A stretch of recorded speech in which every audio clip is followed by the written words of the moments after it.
இந்திய அரசமைப்பு சட்ட தினம் இன்று கொண்டாடப்படுகிறது. இந்திய அரசமைப்பு சட்டத்தில் உங்களுக்கு மிகவும் பிடித்த அம்சம் எது? அந்த சட்டத்தின் எந்த பகுதியை மாற்றியமைத்தால் நன்றாக இருக்கும் என்று விரும்புகிறீர்கள் ஆகிய கேள்விகளுக்கு மக்கள் அளித்த பதில்களை என்ன நினைக்கிறது தமிழ்நாடு பகுதியில் பார்க்கலாம்.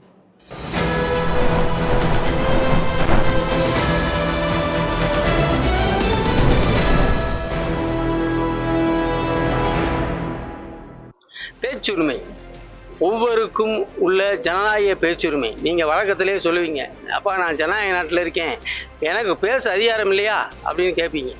அது மாதிரி ஒரு பேச்சுரிமையை உங்களுக்கு வழங்கியது இந்திய அரசியலமைப்பு சட்டம். உலகிலே ரொம்ப மிக நீளமான அரசியலமைப்பு சட்டமாகும்.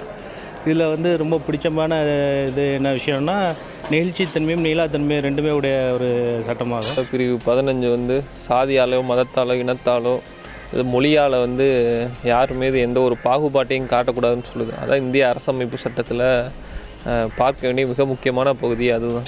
ஜாதி மத பேதம் இல்லாமல், பாலின பாகிடம் இல்லாமல் அனைவரும் ஒன்று என்று சொல்லக்கூடிய அந்த ஒரு பகுதி எனக்கு மிகவும் பிடித்தமானது. ஸ்டேட் கவர்மெண்ட்டு சட்டம் பாஸ் பண்ணலாம், அசம்பிளியில் சென்ட்ரல் கவர்மெண்ட்டு பாஸ் பண்ணலாம். எந்த சட்டமாக இருந்தாலும் அரசியலமைப்பு சட்டத்துக்கு உள்ள அதன் பேஸ்மெண்ட்டாக வச்சு வந்தால் தான் செல்லும். சட்டங்கள் அப்போ ஏற்றுனது இன்னமும் திருத்தாமல் அப்படியே ஃபாலோ பண்ணிகிட்டே வந்துகிட்டே இருக்குது. அது மட்டும் இன்னும் மாறாமல் இருக்குது. எல்லாமே சமம். அப்போது அந்த காலத்தில் படிக்கிறவங்க பார்த்தீங்கன்னா பணக்காரங்க மட்டும்தான் படிக்க முடியும். ஆனால் இப்போல்லாம் அதாவது ஏழை கூட போய் உட்காந்து படிக்கிறாங்க. இப்போதைக்கு கால சூழ்நிலைகளுக்காக சட்டத்தை மாற்றணும், பழைய சட்டங்களை திருத்தி அமைக்கணும். ஆர்டிக்கல் 21 அதில் ரைட் டு லைஃப், நம்ம இங்கே உரிமை உயிர் வாழ்வதற்கான உரிமையும் நம்மளுக்கு எல்லா சுத்தமான காற்று எல்லாத்தையும் கொடுக்கக்கூடிய அந்த உரிமைகள் எனக்கு பிடிச்சிருக்குது. நீதித்துறையினுடைய நீதி வழங்கக்கூடிய அந்த வேகத்தை கண்டிப்பாக நான் ஆட்சியில் இருந்தால் கூட்டுவேன். மதச்சார்பின்மைக்கு அதை பார்த்தீங்கன்னா அமல்படுத்த தான் பார்ப்பேன். இப்போ பார்த்தீங்கன்னா அது பேரளவு தான் இருக்குது, தவிர செயலளவில் இல்லை. ஜாதிய ஒழிப்பு அதற்காக அன்பதுக்கு நிறைய பாடுபட்டுருக்கார். ஆனால் இங்கே நவீன சாதிய தூண்டுதல், வன்முறை தூண்டுதல் இது போல இங்கே நடந்து கொண்டு இருக்கின்றது.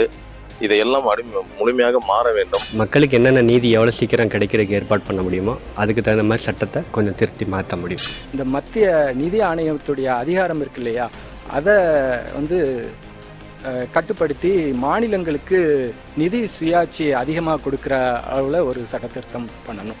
ஏதோ அரசியலமைப்பு சட்டம் தான் நமக்கு இந்த திண்ணை இருக்கிறது கண்டும் காணாமல் போவதை விட இதை பற்றி விழிப்புணர்வோடு மக்கள் படித்து நிறைய விஷயங்கள் தெரிந்து கொண்டால் வெகு நன்றாக இருக்கும் என்று தெரிய வருகிறது.